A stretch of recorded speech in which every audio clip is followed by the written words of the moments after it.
I ran into this last week. Here's what fixed it for me. If you're looking to switch your phone number from Virgin to Freedom 2026, follow these simple steps to make the process smooth. Step 1. Check eligibility.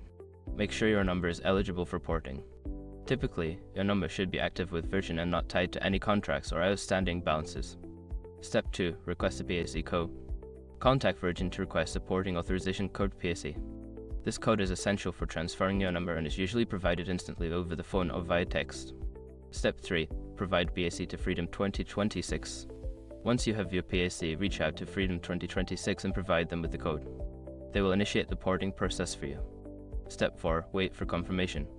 After submitting your PSE, wait for Freedom 2026 to confirm the porting date. This can take a few hours to a couple of days, depending on the providers. Step 5. Test your new service. Once you receive confirmation that the porting is complete, test your new service by making a call or sending a text. If it doesn't work immediately, try restarting your phone. Switching your number can be a bit daunting, but following these steps should help you transition smoothly. Good luck with your new service.